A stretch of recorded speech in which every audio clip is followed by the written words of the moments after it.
nom du Père et du Fils et du Saint-Esprit. Amen. Évangile de Jésus-Christ selon saint Matthieu. En ce temps-là, voyant les foules, Jésus gravit la montagne. Il s'assit et ses disciples s'approchèrent de lui. Alors, ouvrant la bouche, il les enseignait. Il disait, « Heureux les pauvres de cœur, car le royaume des cieux est à eux. Heureux ceux qui pleurent, car ils seront consolés. Heureux les doux, car ils recevront la terre en héritage. Heureux ceux qui ont faim et soif de la justice, car ils seront rassasiés. Heureux les miséricordieux, car ils obtiendront miséricorde. Heureux les cœurs purs, car ils verront Dieu. Heureux les artisans de paix, car ils seront appelés fils de Dieu. Heureux ceux qui sont persécutés pour la justice, car le royaume des cieux est à eux. Heureux êtes-vous si l'on vous insulte, si l'on vous persécute et si l'on dit faussement toutes sortes de mal contre vous à cause de moi. Réjouissez-vous, soyez dans l'allégresse, car votre récompense est grande dans les cieux. C'est ainsi qu'on a persécuté les prophètes qui vous ont précédés. Acclamons la parole de Dieu. Louange à toi, Seigneur Jésus. Bien, chers frères et sœurs, aujourd'hui, nous sommes le lundi 7 juin 2021 de la 10e semaine du temps ordinaire de l'année B.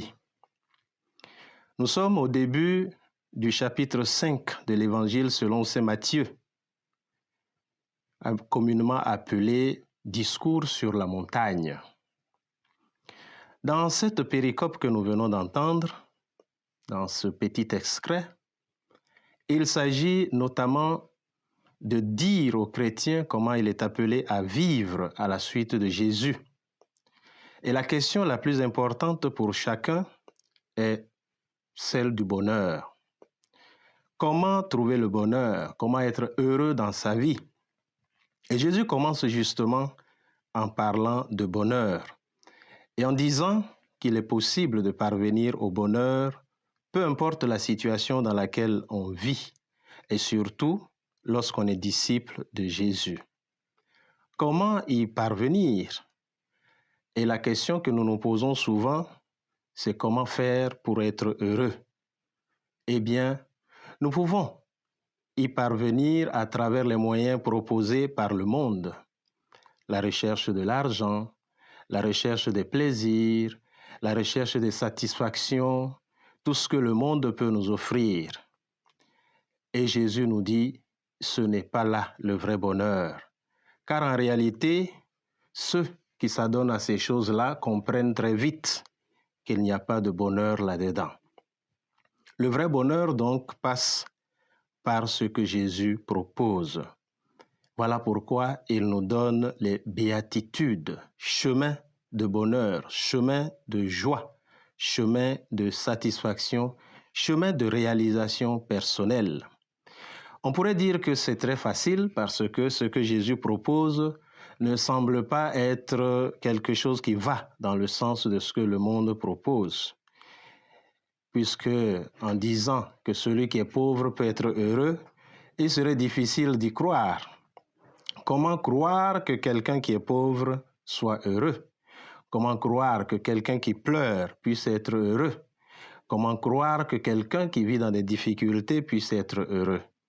Eh bien, Jésus est en train de nous donner un secret. Et le secret, c'est justement de nous avertir qu'il ne faudrait pas nous renfermer sur nous-mêmes. Du moment où nous nous renfermons dans notre égoïsme, nous nous éloignons du bonheur que nous recherchons. C'est donc dans l'ouverture aux autres que nous trouvons le chemin de notre réalisation, de notre bonheur. Ce qui justifie les béatitudes, c'est justement de dire qu'il n'y a pas de bonheur possible sans s'ouvrir aux autres et sans s'ouvrir à Dieu. Il s'agit d'avoir un cœur qui sait partager, un cœur qui sait souffrir avec les autres. Il s'agit d'avoir des relations apaisées avec les autres dans la douceur. Il s'agit de désirer vivre l'équité, l'égalité et la justice. Il s'agit d'avoir la capacité d'accueillir les autres tels qu'ils sont dans la paix. Et s'il faut connaître des difficultés pour cela, ça vaut le coup, ça vaut la peine, parce que les bonnes choses ont besoin d'un engagement et ont besoin de sacrifice. C'est par exemple le cas de l'amour. On ne peut aimer réellement que lorsqu'on est capable de souffrir parce qu'on aime. Voilà pourquoi Jésus nous dit, être heureux, ce n'est pas amasser des choses, ce n'est pas non plus vivre avec tout ce dont on a besoin, c'est surtout s'ouvrir aux relations avec les autres et avec Dieu. Demandons au Seigneur cette grâce de l'ouverture pour que nous ne puissions pas nous enfermer dans nos désirs égoïstes, mais que nous soyons capables de nous ouvrir aux propositions que Jésus nous fait. Au nom du Père et du Fils et du Saint-Esprit. Amen.